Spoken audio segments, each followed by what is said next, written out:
Bienvenidos todos los que nos están escuchando, me están viendo por esta plataforma online, este curso que es importante para su cierre. Esperemos que en estas 4 horas nos llevemos una infinidad de tips, estrategias para que su cierre o mirar hacia el futuro, porque esto es algo importante, mirar el futuro. Ya tenemos un 2018 cerca, estamos a la puerta de la esquina. Yo creo que noviembre ya está terminando. Siempre, para mí, ya pasar del día 15, ya el mes ya se acabó. Y obviamente, pues en el ejercicio profesional, pues estamos viendo que muchas de las cuestiones económicas a nivel internacional se están moviendo para lugares donde no quisiéramos que se movieran. Pero eso no nos puede coartar el trabajo que podemos estar haciendo o la planeación que estemos haciendo. Lo que sí es importante es no quitar el dedo del renglón con el Tratado de Libre Comercio. Estados Unidos está presionando mucho a México y a Canadá. Creo que se pretende salir. Él tiene toda la intención, está presionando. Para muchos economistas dicen que no se sale, pero esperemos que no se vaya a salir, porque si no se sale, pues si se sale, obviamente, pues con nuestros FDI muy electrónicos, pero a ver a quién le vamos a facturar, ¿no? Que eso sería una ironía, ¿no? Por eso yo siempre soy muy crítico de ese tema del CFDI, porque creo que la cuestión económica no da al país todavía para llegar a eso. Hay otros países que están un poquito más desarrollados, por ejemplo, pues yo tengo el vecino aquí, Estados Unidos. Ellos no ocupan CFDI, tienen una fiscalización y una recaudación impresionante, ¿no? Hay mecanismos para hacerlo y desafortunadamente, pues, México se piensa distinto, ¿no? Yo siempre, empiezo con una frase y algo muy importante, ¿no? Creo que ser exitosos es tener un balance. Siempre tiene que haber un balance entre el profesionista y la persona. O sea, puede ser un excelente negociador, puede ser un excelente profesionista, pero si tu vida personal es una vergüenza, obviamente se derrumba todo lo que cae, ¿no? Siempre eso va a suceder. Eso no es nada nuevo, eso es algo muy importante. Por eso nosotros como profesionales tenemos que llevar un balance. Yo conozco muchos amigos míos, algunos ya fallecieron, y muchas de las cosas, uno de mis cambios que yo tuve es la vida personal. Porque en la vida personal, pues sí, pudiera decir, no era una vergüenza, pero no era lo común para un profesionista y a nivel del que estamos, de que todos estamos como asesores de negocio, y obviamente eso es lo que tiene que haber y esto es lo que tiene que ser, ¿no? Por eso para mí es importante que ustedes, todos los que me estén viendo, pues tengan un equilibrio en su profesión, ¿no? Bien, empezamos con la cuestión jurídica. Y me queda muy claro que este orden jerárquico yo siempre lo pongo porque necesitamos volver otra vez a nuestra base de poder hacer una interpretación correcta de la norma jurídica. Miren, ayer estaba viendo la Ley de Ingresos de la Federación, me llamó la atención un artículo, creo que era el 10º transitorio, si la memoria no me falla, si no ahorita lo checo. Creo que era el 10º transitorio, de hecho escribí algo sobre él y varios se enojaron, pero no es que se enojan porque quieren, le digo, porque si nosotros observamos la redacción que tiene el tema, o sea, por redacción nada más, es necesario buscar el diccionario de la Real Academia Española que tenemos aquí. O sea, es inaudito que yo como profesionista no sepa leer. O sea, lea de corrido la ley. Es algo que en la universidad se enseña, pues. Nosotros en la universidad, en lo personal, yo tuve maestros muy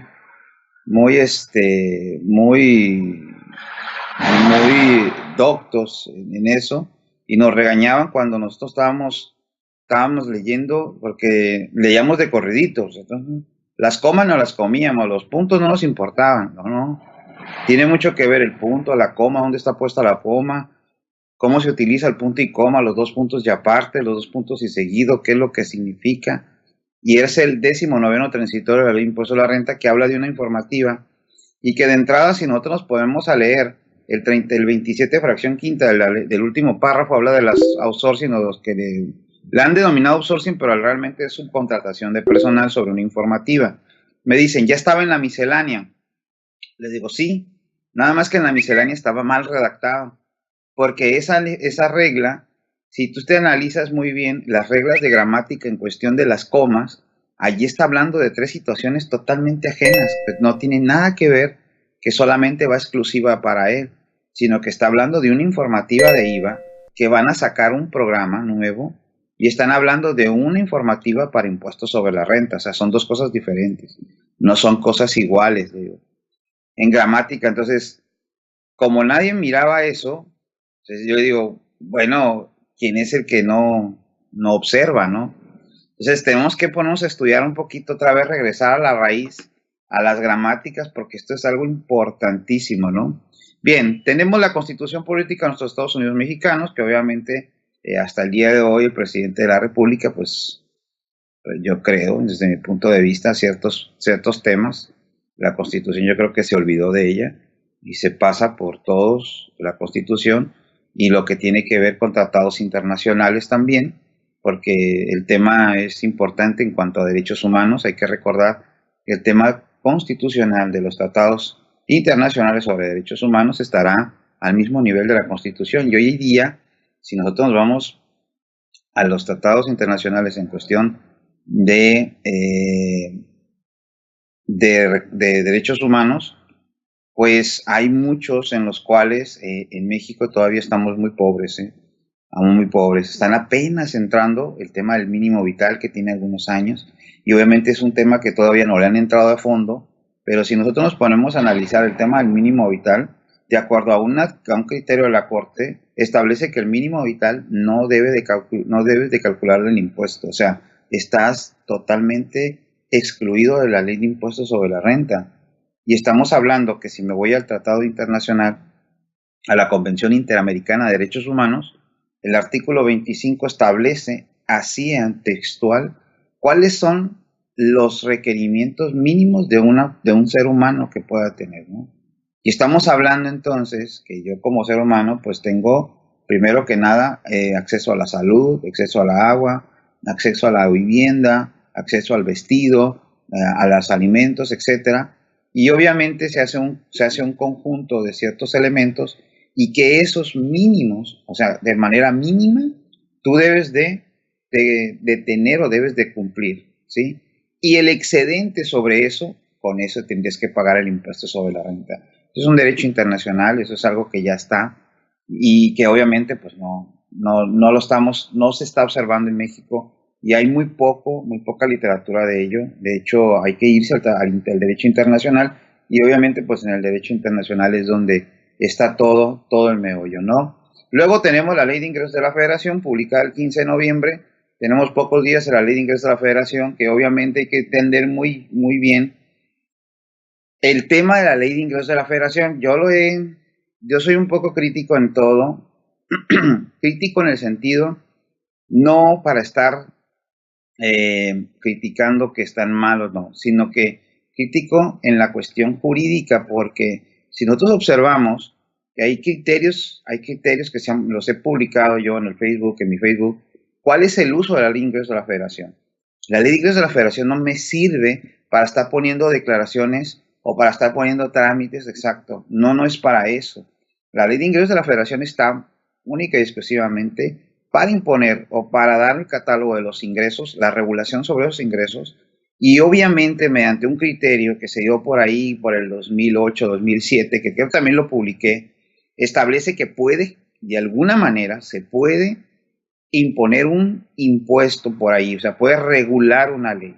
Entonces, pero hasta ahí, o sea, ya meter la ley de ingresos de la Federación, todavía meterle más, o sea, poniéndole obligaciones al contribuyente, mayores a las que están cuentan en las disposiciones fiscales, yo creo que está por demás esa ley de ingresos de la Federación.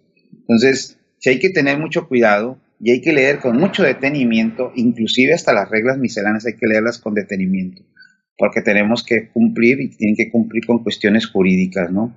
Yo lo comento y siempre lo digo, porque muchos de los personas que son amigos, se supone que son amigos, conocidos, se quejan mucho de mí porque soy muy crítico.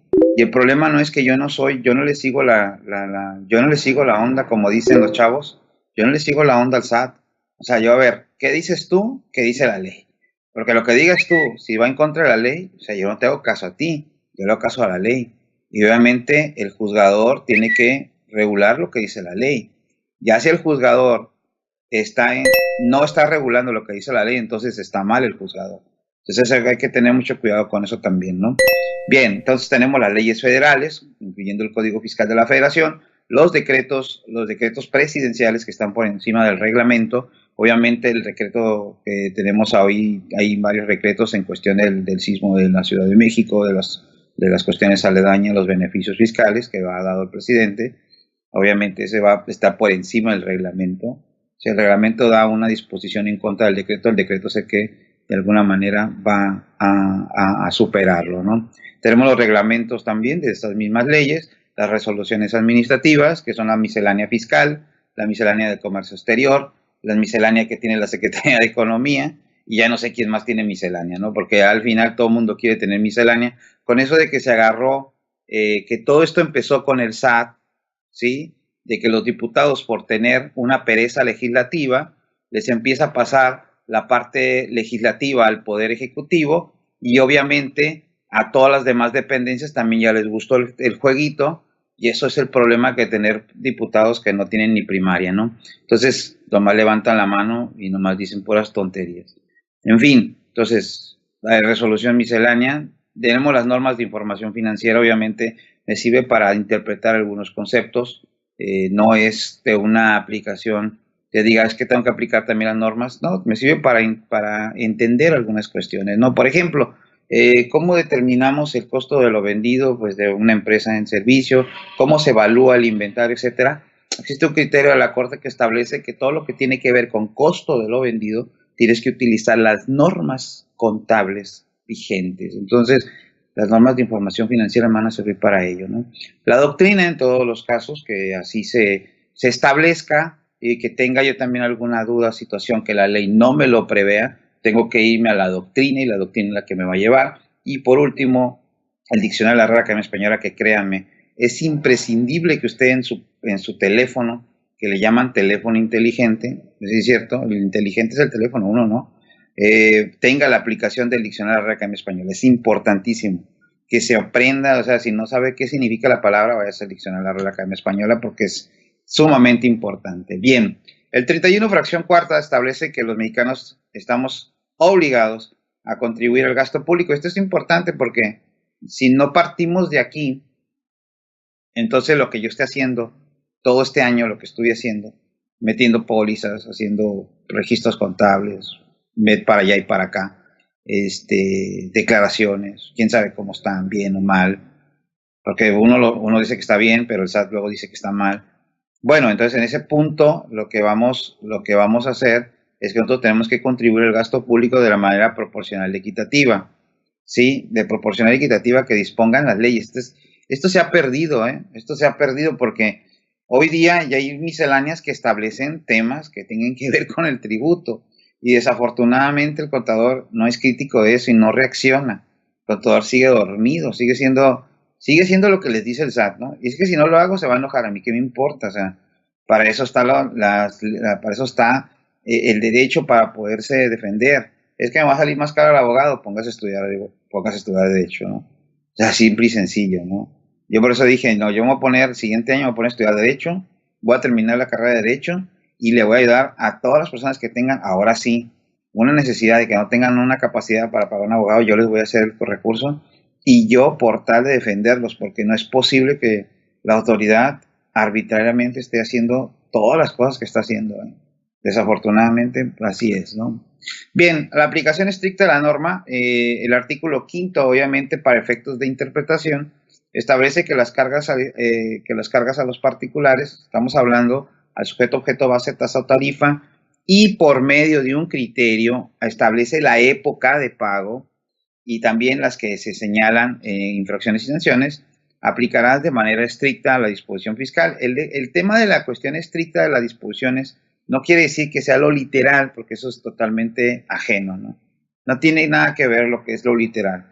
Nosotros podemos, al estar leyendo la disposición jurídica, pero me puedo hacer llegar de otro método de interpretación y contra ese método de interpretación veo la armonía que hay entre la norma y que haya un equilibrio entre el Estado y el gobernado, ¿no? Obviamente buscamos, y de acuerdo a los derechos humanos, tienes que buscar la que más le favorezca al ciudadano, ¿no? Eso es lo que se debe de hacer, ¿no? Yo les pongo aquí un criterio de que pasó aquí en Baja California, una contradicción, un criterio por contradicción, y obviamente esto es muy importante porque este criterio dice, te da una vista de lo que se debe entender aplicación estricta, ¿no? Es el resultado, o sea, el resultado de todo hacer un análisis de la norma por los diferentes métodos. Ese análisis es la aplicación que se puede hacer, que se da estricta, ¿no? Pero se puede aplicar cualquier método de interpretación conocido, ¿no? Entonces, obviamente, al aplicar la norma del sistema, debe atenderse también la jerarquía, debe de checar lo que son jerarquías de las normas, determinan la norma válida, pertinente, individualizándola y sujetándola a la esfera en análisis específico. Obviamente, esta es una guía para poder hacer una correcta interpretación, porque luego a veces hacemos la lectura, como les digo, y así muy a lo rápido, ¿no? Bien, es algo también importante, digo, esto es como medio introducción, es algo muy importante y este es un criterio que está vigente, que todos los elementos del tributo estén contenidos expresamente en la ley. Y eso lo tenemos que observar porque si nos damos cuenta, el artículo 28, fracción 30 del impuesto a la renta, es un artículo que me mueve o que me modifica la base del impuesto. Bien, mediante reglas de carácter general, establecieron el mecanismo para saber si tú le aplicas el 53% o si disminuiste las prestaciones, aplicas el 47%. Pues bueno, desafortunadamente esa regla miscelánea no cumple los requisitos que establecen los principios legales de supremacía de ley, subordinación jerárquica y otros más, y obviamente esa regla queda inválida, o sea, queda vacía, porque no puedo aplicar algo que me va a modificar el tributo y que ese elemento que es la base del impuesto, eso lo debieron de haber puesto en la ley, no en la miscelánea, ¿no? Entonces, es una regla que ahí está. Yo veo que muchos despachos lo hacen. Yo en la realidad, yo digo, no se debe de hacer y hay manera de defenderlo, ¿no? Bien, opciones para cierre, tomarlo en cuenta. Hay que tomar en cuenta que a partir del 27 de enero de 2016, obviamente, el tema de la UMA, ha sido uno de los temas que por alguna situación, desde mi punto de vista, no es tan factible porque puede de alguna manera perjudicar al gobernado, hablando en general, y en otras lo beneficia, ¿no? En cuestión de sanciones beneficia y en cuestión de beneficios lo perjudica. Sí, eso es algo que la verdad nunca lo he entendido. Obviamente el 7549 es lo que tenemos para 2017, ¿verdad? Porque acuérdense que ahí en enero hubo un cambio ahí, era otro monto y al final quedó en 7549 en 2017. Pero pues todo lo que tiene que ver con temas de salarios mínimos, pues hay que tomarlo en cuenta las cuestiones de nuestros cálculos, ¿no? Por ejemplo, el tema de las exenciones, etcétera. Todo eso hay que tomarlo en cuenta, ¿no? Bien, vamos a ver algunas obligaciones. Obviamente estamos en el título cuarto de la Ley de Impuesto a la Renta. Jerárquicamente este título consta de 11 capítulos. Estamos hablando con el de disposiciones generales, sería 12, y en cada uno aparecen los ingresos que pudiera tener las personas físicas, y obviamente el capítulo 9 es el que, pues los que no me faltaron ahí arriba, pues ahí los meto, ¿no? Pero bueno, así es como está. Y también pues viene el tema de la declaración anual, que ya estamos en algunos meses, aunque sean poquitos, 5 meses aproximadamente, más días, pues estamos a presentación de la declaración anual también, ¿no? Algo también importante y hay que tomarlo, el sujeto del impuesto de la persona física, los tenemos que remontar al artículo 90, y el artículo 90 es algo muy importante. Habla de personas físicas residentes que están en México. Obviamente los que estén en México, porque si es un residente en el extranjero que su fuente de riquezas en México, obviamente el título cuarto no le aplico el título quinto. Es otras reglas, es otro tema que hay que abordar distinto, ¿no? Entonces, si soy persona física residente en México, que mis ingresos sean en efectivo, en bienes, en bienes cuando sean devengados, cuando los términos de este título señale, en crédito, y pues subrayé los de en servicios, porque ahorita quiero hacer un comentario. En servicios, en los casos que señale la ley, o de cualquier otro tipo, también están obligados al pago del impuesto a las personas físicas residentes en el extranjero que realicen actividades empresariales o presten servicios independientes en el país a través de un establecimiento permanente, ¿no? Para los ingresos atribuibles a este.